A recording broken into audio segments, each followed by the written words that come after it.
Good evening to all of you. तो अभी तक जो हमने सिलेबस किया था उससे आगे हम करेंगे elimination method. But elimination method करने से पहले एक छोटी सी डिमांड थी कि फैक्टराइजेशन मेथड के बारे में समझना है बाय स्प्लिटिंग मेथड। तो सबसे पहले हम factorization method by splitting method कर लेते हैं, उसके बाद हम लोग एलिमिनेशन मेथड कर लेंगे क्लास 10th का। तो फैक्टराइजेशन मेथड जो है हम लोग 8th 9th 10th से करना, 8th से स्टार्ट कर देते हैं। बट बहुत सारे बच्चों को जो है वो स्प्लिटिंग मेथड से नहीं आता है। इसको करने के दो तरीके हैं। एक तो हमारे पास फार्मूला होता है, बाय डिस्क्रिमिनेशन वाले फार्मूले का यूज़ करके भी निकाल सकते हैं, और दूसरा तरीका है इसको बाय स्प्लिटिंग मेथड। तो स्प्लिटिंग मेथड का आज हम सीखेंगे। तो सबसे पहले इसका हमारे पास क्वेश्चन आता है x² - 3x - 10। x² - 3x - 10 is equal to 0। तो हम देख सकते हैं कि हमारे पास क्वाड्रेटिक इक्वेशन है x² - 3x - 10 is equal to 0। तो इसको हमने बाय स्प्लिटिंग मेथड सॉल्व करना है। ठीक है, हमने जो 10th क्लास के बच्चे थे जिन्होंने बोला था ये बनाने के लिए, उनको मैं बता दूं कि जो हम जीरोज़ वाला जो 4th चैप्टर करते हैं दैट इज़ क्वाड्रेटिक इक्वेशन, उसमें हम रूट्स निकालते हैं। ठीक है, तो जो इसके फैक्टर आते हैं उन्हीं को हम रूट्स बोलते हैं। और हमने उसमें पढ़ा है कि प्रोडक्ट ऑफ जीरोज और सम ऑफ जीरोज। तो ये जो लास्ट टर्म होती है ये हमें क्या शो करवाती है? Product of zeros. तो जो 8th क्लास के वो ऐसे समझ सकते हैं कि 10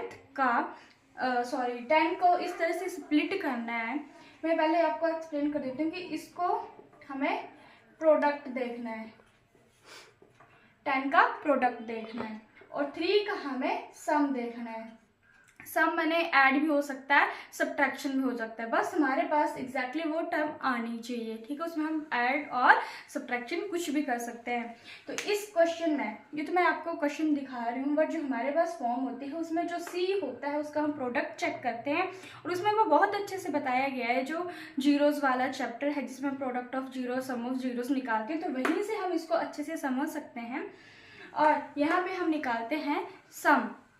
तो सबसे पहला स्टेप हमारा क्या होता है कि जो हमारा कांस्टेंट टर्म होती है, जो हमारी कांस्टेंट टर्म होती है, जैसे कि यहाँ पे है 10, तो इस कांस्टेंट टर्म में मैंने बोला इसका हम प्रोडक्ट चेक करते हैं। P माने प्रोडक्ट और सम। ठीक है, 10 का मुझे चाहिए प्रोडक्ट, तो मैं सबसे पहले प्रोडक्ट का चेक करूंगी, फिर उसी के बेस के ऊपर हमारा एडिशन और सब्ट्रैक्शन का चलता है। तो मुझे सम चाहिए 10, तो मैं सबसे पहले चेक करूंगी कि 10 कहाँ पे कौन कौन से टेबल में आता है। ठीक है, 2 से स्टार्ट करते हैं, साइड में हम इनके सारे मल्टीपल्स लिख लेंगे, फिर चेक करेंगे कि उसके अकॉर्डिंग हमारे पास कौन सा पेयर आएगा जिसका सम या सब्ट्रैक्शन एडिशन जो भी है 3 भी आ जाए साथ में। ठीक है, तो 10 है, 2 5 ज़ा 10, तो हम यहाँ पे पहले सारे फैक्टर्स लिख लेते हैं इसके। 2 5 ज़ा 10, 5 2 ज़ा 10 और 10 1 ज़ा 10। फिलहाल हमारे पास ये 3 पेयर हैं। ठीक है, मुझे चाहिए 3x, x को भी छोड़ दो, वो हम लगा लेंगे साथ में, 3 चाहिए। तो मुझे यहाँ से मान लो मैं 10 और 1 को लेती हूँ, तो दोनों केसों में हम चेक करेंगे प्लस और माइनस दोनों में।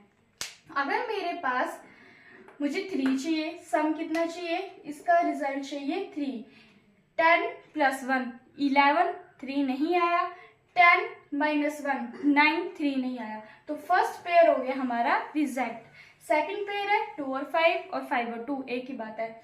ठीक है, 2 और 5 में अगर मैं कुछ 5 में 2 प्लस करती हूँ या 2 में 5 प्लस करती हूँ तो मेरे पास 7 आएगा। मुझे चाहिए 3, अगर मैं 5 में से 2 माइनस करती हूँ तो मेरे पास आ रहा है 3। इट मीन्स कि ये पेयर मेरा बिल्कुल सही है। तो यहाँ मैं सम में लिख दूंगी 5 माइनस या फिर 2 minus 5, 5 minus 2 is equal to 3। अब सबसे बड़ा माइनस वाले क्वेश्चन में कंफ्यूजन कहाँ रहता है? कंफ्यूजन जहाँ पे हमारा माइनस लगा होता है। हमें ये समझ नहीं आता कि हमें 3 माइनस का चाहिए तो हम कौन से साइन लें, किसके साथ प्लस लें, किसके साथ माइनस लें। तो इस वाले केस में कुछ नहीं करना, जो साइन आपको जैसे दिए हैं पेयर हमने पता चल गया, हमारे पास 5 और 2 आ चुका है, तो हमने साइन जैसे लगाए हैं एज इट इज वैसे लगाए रखने हैं। मैं फर्स्ट टर्म और लास्ट टर्म जो है डेट इज 10 वैसे ही लिख देती हूँ, ठीक है, माइनस का 10। पहली और आखिरी टर्म मैंने वैसे उतार दी। अब मैंने इसको किया स्प्लिट, ठीक है, 3x को किया स्प्लिट। तो मैं यहाँ पे मैंने पेयर निकाले थे 5 और 2 और मैंने देखा कि 5 में से 2 माइनस करके मेरे पास 3 आ रहा है। तो जो साइन इसके साथ बाहर है माइनस को, उसको वैसे ही रहने दो और 3 के साथ x लगा है। तो मैं जो भी टर्म लूंगी, फैक्टर लूंगी इसके, वो उसी फॉर्म में लूंगी x के वेरिएबल के साथ, ठीक है जी।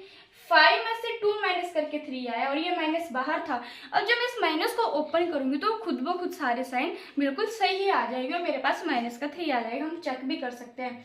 अब नेक्स्ट स्टेप हमारे पास यहाँ पे रहेगा कि इस ब्रैकेट को ओपन करना। अगर हम ऐसे स्टेप बाय स्टेप करके करेंगे तो कभी हमारी माइनस और प्लस की गलती नहीं होगी और इसको हम क्रॉस चेक भी कर सकते हैं लास्ट में, ठीक है।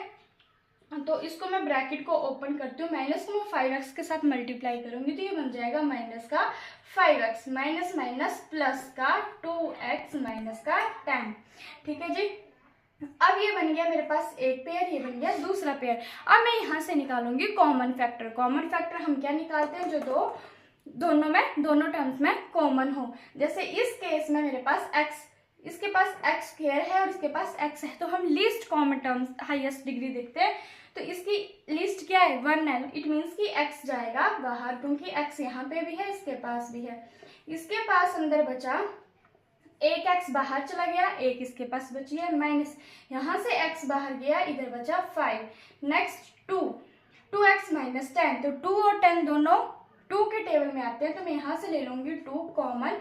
इसके पास अंदर बचा x माइनस 2 5 10, तो यहाँ पे आ गया 5। अब देखना ये जो मेरे दो पेयर आ रहे हैं, अगर ये दोनों सेम आ रहे हैं इट मीन्स कि मेरी फैक्टराइजेशन बिल्कुल सही हुई है, ठीक है। तो अब मैं इसको कॉमन निकाल लेती हूँ। x माइनस 5 और x माइनस 5 को मैंने यहाँ पे कॉमन निकाल लिया और दूसरा पेयर आ गया x प्लस 2। इसी तरह से हम इसको 0 के साथ कंपेयर कर देंगे और आगे इसकी x की वैल्यू निकालेंगे।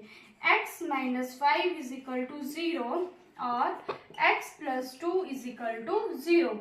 यहाँ पे माइनस का है, दूसरी तरफ जाके ये प्लस का बन जाएगा और यहाँ पे x प्लस 2 है, ये दूसरी तरफ जाके माइनस का बन जाएगा। तो मेरे पास पेयर आए 5 और माइनस का 2। तो ये था आपका splitting method, factorization method by splitting, ठीक है। तो ये इस तरह से बहुत ही इजी और बहुत ही सिंपल शब्दों में मैंने आपको समझाया है। आई होप आप लोगों को समझ आ गया होगा। मैं इसका एक अंडर रूट वाला पार्ट्स भी आपको समझा देती हूँ जो कि मुझे स्पेशल बोला गया था, बट उसको करवाने से पहले ये पार्ट करवाना ज़रूरी था क्योंकि एकदम हम 10th लेवल पे चले जाए विदाउट फर्स्ट लेवल करें तो फिर वो कभी भी समझ नहीं आता है।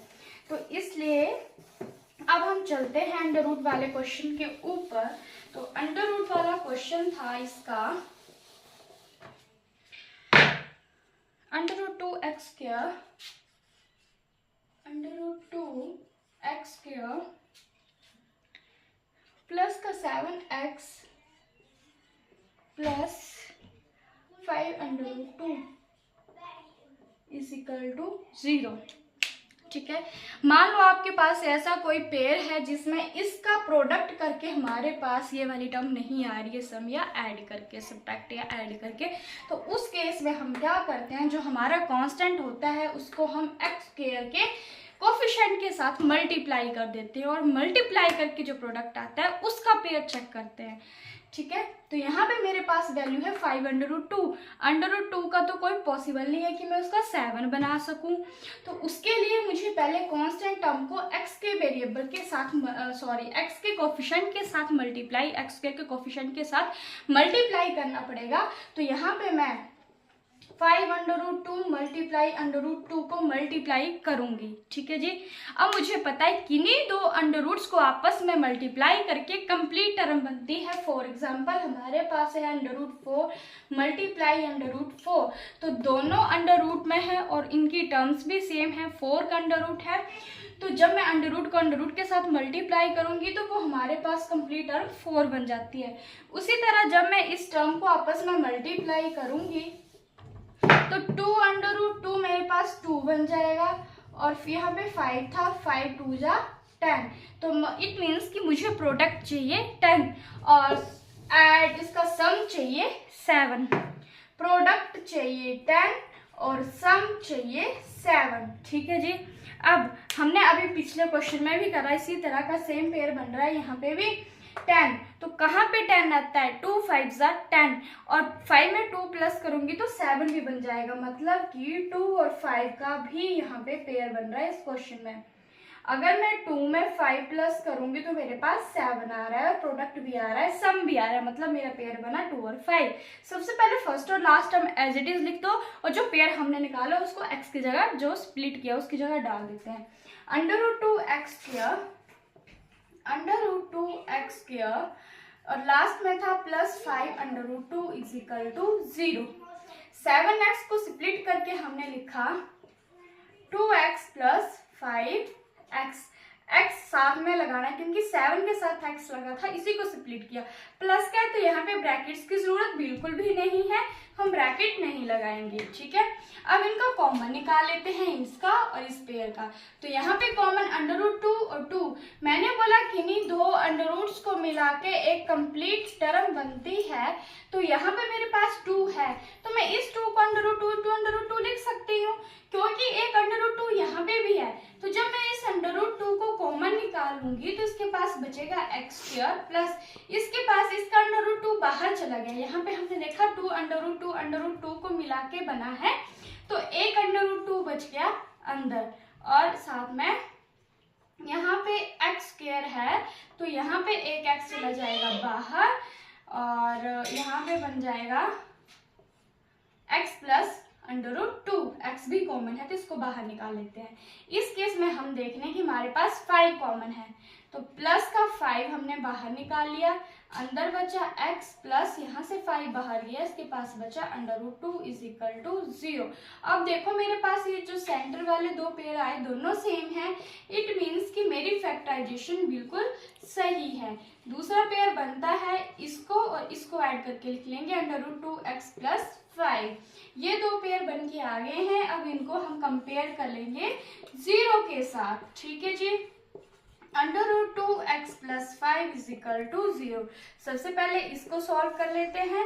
x + √2 = -√2 और यहाँ पे √2x = ये प्लस का है, ये माइनस का चला जाएगा, x = -5/√2।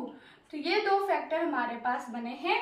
आई होप आप लोगों को अच्छे से समझ आ गया होगा। इसी क्वेश्चन की डिमांड थी तो मैंने आपको अच्छे से समझा दिया। अगर नहीं आया होगा तो मेरे को फिर से बता सकते हो, मैं फिर से करवा दूंगी। Thank you.